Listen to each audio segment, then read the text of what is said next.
Good morning, students. Today we will study lesson 5 quality. This is a chapter about an artist, about a shoemaker whose name was mister Gessler.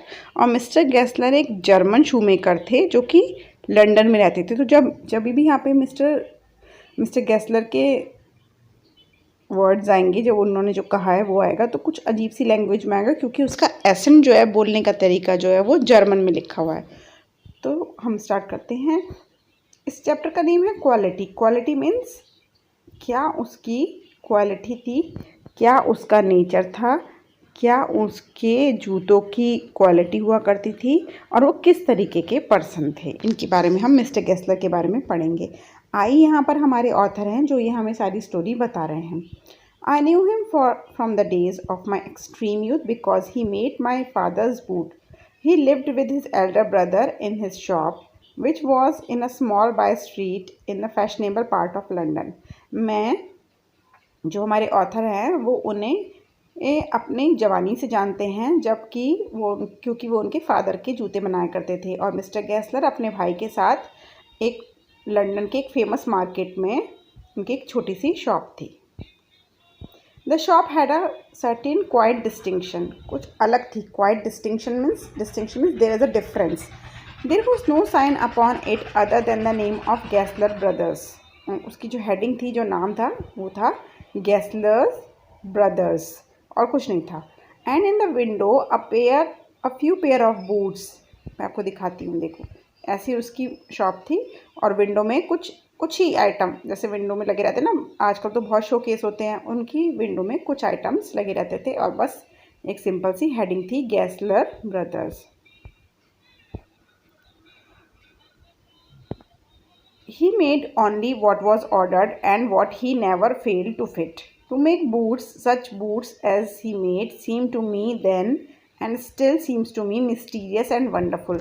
सिर्फ वो order पे ही जूते बनाते थे और ऐसे जूते बनाते थे जो आपको कभी फिट होने से चूक नहीं सकते. मतलब इस तरीके के जूते बनाते थे. और ऑथर कहता है कि उनके जूते तब भी, आज भी और हमेशा मेरे लिए वंडरफुल और मिस्टीरियस रहेंगे, सस्पेंसफुल रहेंगे कि वो इतनी अच्छी क्वालिटी के होते थे और इतने मज़ेदार और मस्त होते थे. ऑर्डर पे ही बनाते थे. I remember well my shy remarks one day while stretching out to him my youthful foot, isn't it awfully hard to do mister Gessler. अब वो अपनी कुछ बातें याद कर रहा है ऑथर, जो उसने मिस्टर गेस्लर से कही कि एक बार जब वो उनकी अपनी यंग एज में मिस्टर गेस्लर के पास गया था, उसने अपना पैर आगे बढ़ाया और बोला कि मिस्टर गेस्लर कुछ मुश्किल नहीं होता आपको. And his answer given in sudden smile from out of redness of his beard. और अपनी लाल सी दाढ़ी में से मुस्कुराते हुए बोले, it is an art. Children, यहाँ पे जर्मन लैंग्वेज में लिखा हुआ है, जर्मन एसेंट में, तो इसलिए यहाँ पे वर्ड्स अलग हैं. तो उन्होंने कहा ये एक कला है. मीन्स अच्छे जूते बनाना जो आपको बिल्कुल फिट आ जाएं, ये एक कला है. It was not possible to go to him very often. His boots lasted terribly, having something beyond the temporary, some essence of boot stitched into them. अच्छा, उनके पास अक्सर जाना होता ही नहीं था क्योंकि उनके जूते जो थे वो टेम्परेरी नहीं, वो कुछ खास होते थे और उनकी जो सिलाई वगैरह होती थी इतनी पक्की होती थी कि वो कभी फटते ही नहीं थे. बहुत रियरली उनके पास जाना होता था क्योंकि वो बहुत टाइम चलते थे. One went in not as into most shops but restfully as one enters a church, sitting on a single wooden chair waited. अब जब उनकी शॉप में जाते थे तो कैसा होता था, जैसे शॉप में गए तो शॉप में आपको एक वुडन चेयर रखी होती थी, उस पर बैठ जाना होता था, जैसे कि हम किसी चर्च में आके बैठे हों. अ गटरल साउंड, मतलब कुछ अजीब सी कटर सी आवाज़. And tip-tap of his slippers beating the narrow wooden stairs, and he would stand before one without coat, a little bent, in leather apron, with sleeves turned back, blinking as if awakened from some dreams of boot. अच्छा, जब उनकी दुकान पर जाते थे तो आपको एक चेयर मिल जाती थी और ऊपर से कोई ठप ठप ठप ठप कर आप आवाज़ करते हुए, चप्पलों की आवाज़ करते हुए कोई वुडन स्टेयर्स पे से नीचे उतर के आता था और आपके सामने आके खड़ा हो जाता था. वो एक सिंपल सा क्रिएचर होता था, मीन्स ये मिस्टर गेस्लर को डिस्क्राइब कर रहे हैं, जिसने कोट नहीं पहना होता था, मतलब शर्ट और पैंट पहनी होती थी, थोड़ा सा झुके हुए थे और आगे एक लेदर का एप्रन पहने होते थे और उसकी स्लीव्स जो थी वो पीछे की तरह टर्न हुई भी होती थी, मतलब वो इस समय काम कर रहे थे, ऐसा लगता था कि वो अभी जूतों की दुनिया से ही आ रहे हैं। एंड आई वुड से, और मैं उनसे कहता था, how do you do mister Gessler कैसे हैं आप? Could you make me a pair of Russian leather boots, मेरे को एक रशियन लेदर के बूट्स बना सकते हो?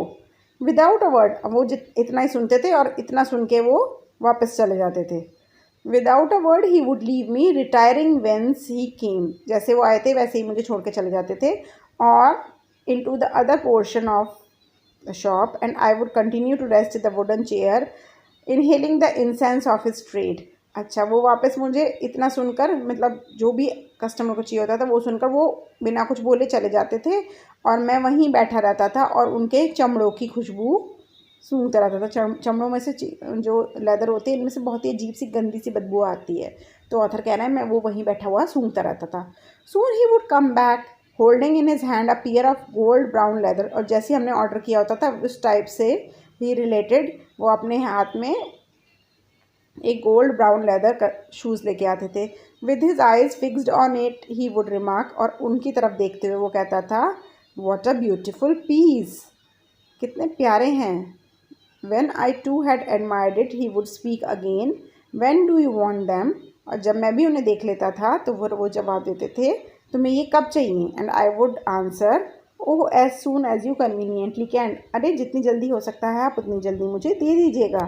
And he would say tomorrow fortnight, and or if he were his elder brother, I will ask my brother, और कभी कभी तो वो कहते थे कि कल शाम को ले लो, या फिर वो कहते थे मैं अपने बड़े भाई से पूछ के बताऊंगा कि कब तक मिल जाएंगे।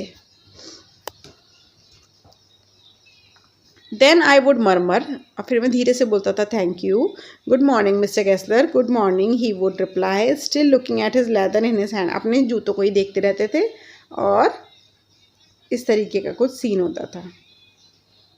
Means only he talks only the things related to his profession, his job. And as I moved to the door, he would hear the tip tap. I would hear the tip tap of his slippers going up the stairs to his dreams of boots. So, और जब मैं जाने लगता था ये सुनकर, अपना order देकर, तो फिर मैं सुनता था उनके जूते टप टप करते हुए, उनकी चप्पलें वापस ऊपर की तरफ सीढ़ियों पे चली गई जहाँ पे वो कारखाने में अपना काम करा करते थे। तो very busy, always interested in his profession. I can't forget that day on which I had occasion to say to him, Mr. Gessler, that last pair of boots creaked, you know. अच्छा, मुझे वो दिन आज भी याद है जब मैं मिस्टर गेस्लर के पास गया और मैंने मिस्टर गेस्लर से कहा कि वो जो पिछला वाला पेयर था वो टूट गया है, आपको पता चला वो टूट गया है। He looked at me for some time without replying. अच्छा, ये सुनकर उनका थोड़ा मूड ख़राब सा हो गया और वो मुझे देखते रहे, as if expecting me to withdraw और क्वालिफाई द स्टेटमेंट, जैसे कि मैं अपनी स्टेटमेंट, मैंने जो कहा है कि वो लास्ट वाला पेयर जो था वो टूट गया, फट गया है, मैं उसको डिस्क्राइब करूं। तो वो उन्होंने कहा, it shouldn't have creaked, it did, I am afraid. फटने तो नहीं चाहिए थे, मिस्टर गेस्लर ने कहा, लेकिन वो फट गए हैं। मैंने उनसे कहा, You got them wet before they found themselves. तुमने उन्हें ज़रूर गीला कर दिया होगा कहीं, क्योंकि लेदर तो गीले होते ही ख़राब हो जाता है। I don't think so. नहीं, मैंने ऐसा कुछ नहीं किया। At that he lowered his eyes as if hunting for memory of those boots, and I felt sorry. I mentioned this grave thing. Send them back. I will look at them. उनको अपने work पे पूरा confidence था, तो उन्होंने आंखें नीचे करके मेरी तरफ देखते हुए कहा कि वो सोच रहे थे कि वो इस तरीके से ध्यान लगा रहे थे कि वो सोच रहे हैं कि वो जूते किस टाइप के थे। फिर उन्होंने कहा, मेरे पास वापस भेज देना, मैं उन्हें देख लूँगा। Some boots, he continued slowly, are bad from birth, if I can do nothing with them I take them off your bill. कुछ जूते ना शुरू से ही ख़राब होते हैं, और अगर मैं कुछ नहीं कर सका, उनको ठीक नहीं कर सका, तो मैं आपका बिल में से उनको माइनस कर दूंगा, मीन्स उनके पैसे आपको लौटा दूंगा। Once only I went absent-mindedly into his shop in a pair of boots bought in an emergency at some large firm. अब एक समय की बात है, क्या हुआ भाई साहब, हमारे जो ऑथर थे वो एक बार जल्दबाजी में उनकी दुकान पर चले गए और उन्होंने किसी और जगह के जूते पहने हुए थे जो कि उन्होंने मिस्टर गेस्लर से नहीं लिए थे। उन्होंने कभी लिए होंगे इमरजेंसी में, ज़रूरी तो नहीं है कि शॉप से ही लेते रहे। He took my order without showing me any leather and I could feel his eyes penetrating the inferior covering of my foot. At last he said, "Those are not my boots." उन्होंने order तो ले लिया लेकिन मुझे कुछ दिखाया नहीं और उनका बिहेवियर थोड़ा बहुत ही अजीब सा हो गया था और मैं मेरे पैरों की चप्पलों को, जूतों को घूर घूर के देख रहे थे जैसे कि उसमें घुसी जाएंगे। और फिर उन्होंने ऑर्डर तो ले लिया और लास्ट में उन्होंने बोला, ये मेरे जूते नहीं हैं। The tone was not of anger, ना तो वो गुस्से में थे, ना वो उदास थे, ना वो कोई शिकायत कर रहे थे, बट कुछ इस तरीके से बोला कि मेरा खड़े खड़े दम ही सूख गया। ऑथर ने कहा, ही पुट हिज हैंड डाउन। अब उससे कंट्रोल नहीं हुआ मिस्टर गेस्लर से, उनने ले करके उसके जूते दबाए आगे से और कहा कि देखा, यहाँ से आपको फिट नहीं आ रहे होंगे, कितने अजीब से हैं ये। It hurts you there, those big firms have no self respect. And then, as if something had given way within him, he spoke long and bitterly. It was only time I have ever heard him discuss the condition and hardship of his trade. अच्छा, इतना कहकर उन्होंने बड़बड़ाना शुरू कर दिया और कुछ बहुत देर तक वो कहते ही रहे और उन्होंने सारी बातें कहीं कि कितना मुश्किल होता है अच्छे जूते बनाना। और पहली बार ऑथर ने ऐसी डिस्क्रिप्शन सुनी।